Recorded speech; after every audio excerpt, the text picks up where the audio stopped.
Hi, in this video, we will see how to store and retrieve objects in HashSet. So normally set do not allow duplicate values. So we will see how to use that. Okay. So in this main class, in the main method, let us create one HashSet and we will store some object in that. So let us first create a HashSet object.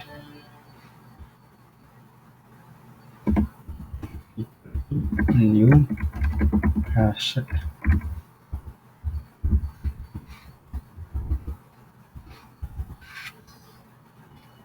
So we need to import this because it belongs to Javacharya package.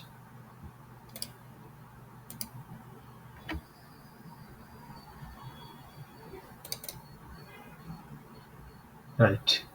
Now what we can do is we will also declare a boolean array which would be used for uh, storing the output of the add methods. Okay, the add method of set returns boolean value based on the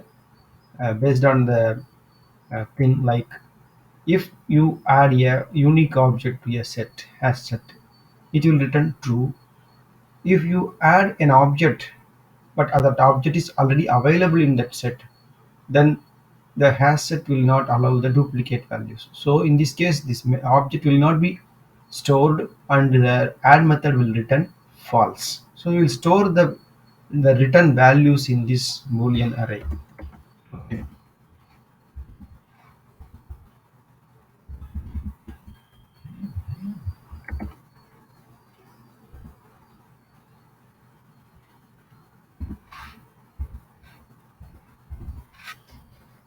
So the size of the size of this array is 3. Now we have done that part.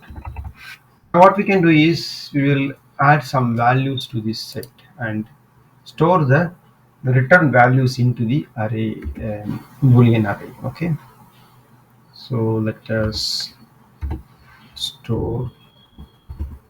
First we will add a value. The add method is used for that purpose. We add this string b and we store the value return value into the first first location of the boolean array. Then we add another string we add another string c and we store it. Again we add in the third position, third place, we add s dot add. This time we add the same element again. This we add b again and see what is stored inside it. Okay.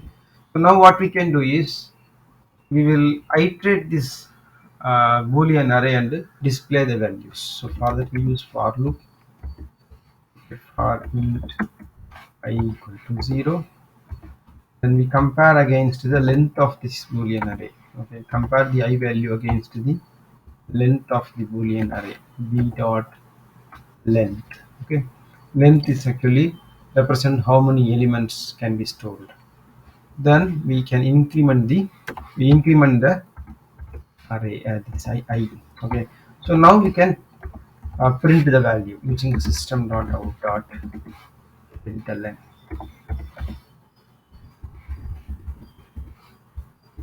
Okay, so now we can print this element in the array.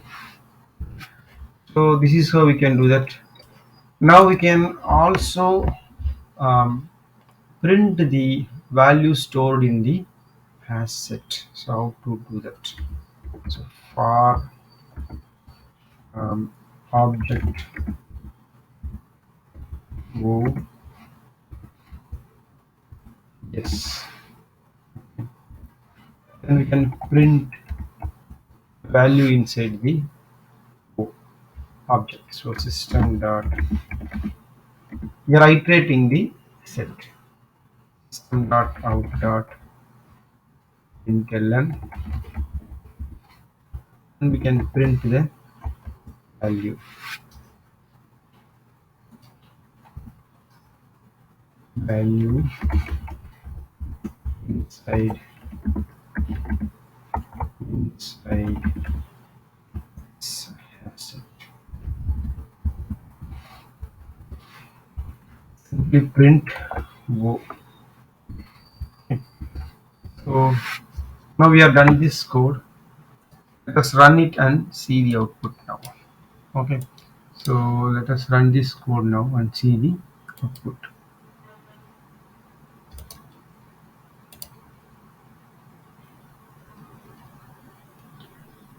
See the output now. You can see first we have the values inside the boolean array true, true and false. Since the third attempt to add the element to the set is actually unsuccessful because we are trying to add the b again, so it is a duplication, so it will not allow duplicate value, so the add will return false, so we are getting false. And we can see we have the set has only two elements, b and c. Okay, so next thing is you will see, try to create some employee objects. Okay, let us create some employee objects into the employee object and try to store employee objects in the hash set and see how it works. So for that we require some employee object that I will take it from the another project. So I can keep it and copy and paste it inside here. So now we have an employee class. Okay, this employee class has two instance variables, id and name. It has getter methods and it has a parameterized constructor, and it has we have hash code method and equals method as well. Okay, so now what we do, we will go to the this class set demo class, and inside the main method you will create few employee objects and try to store these objects into the hash set. Okay, so now what we do is we create few employee objects. Employee e1 equal to new employee, and we pass the this one id and the name. Okay, right. We create few more employee objects and try to store these objects into the set as set. Okay, so e2 e1 and e2, e1 e2 e3, these are the three employee objects we created, right? This is e2 and id as 102, name as Kevin, and e3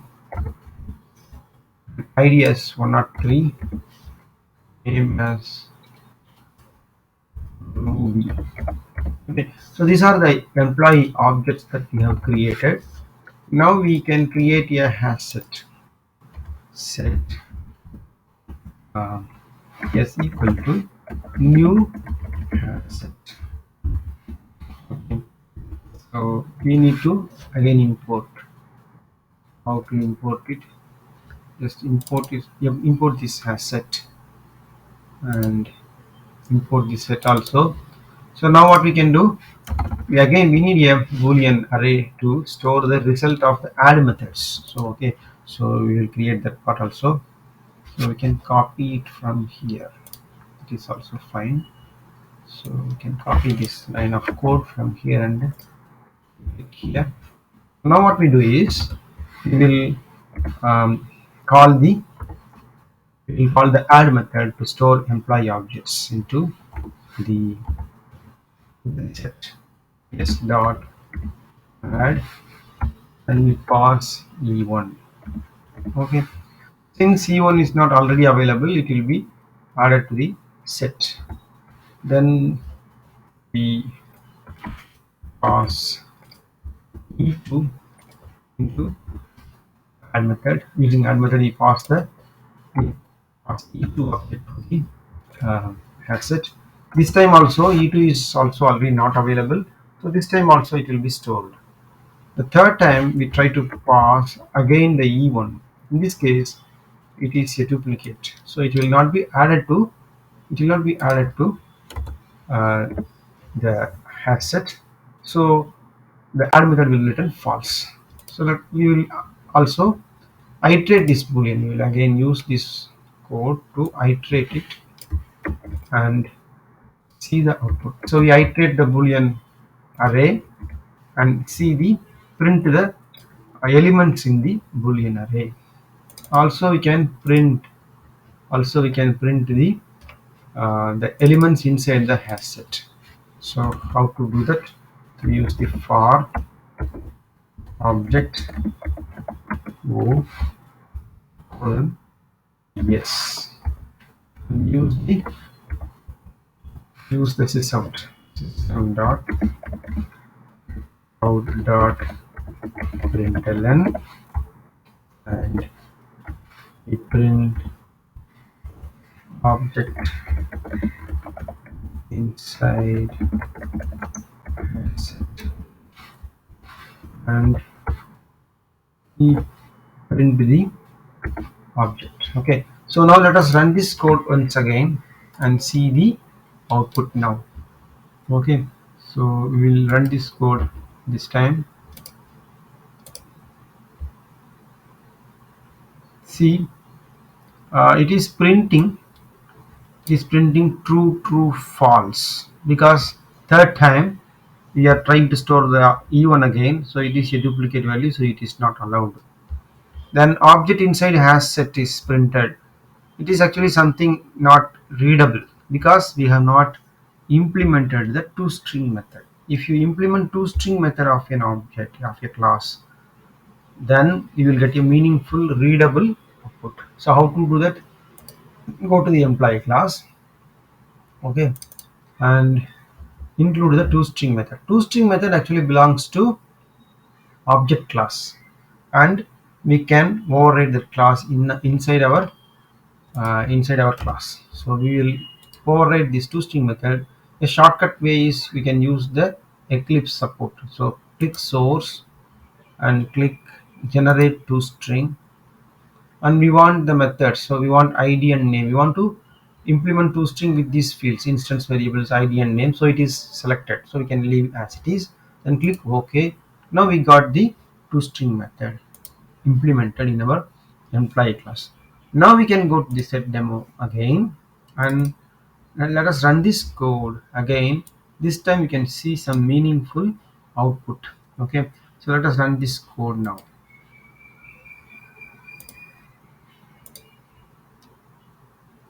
See the output. Object inside has set employee ID 102 name Kevin. Object inside has set ID 101 name Kumar are printed. So this is about has set.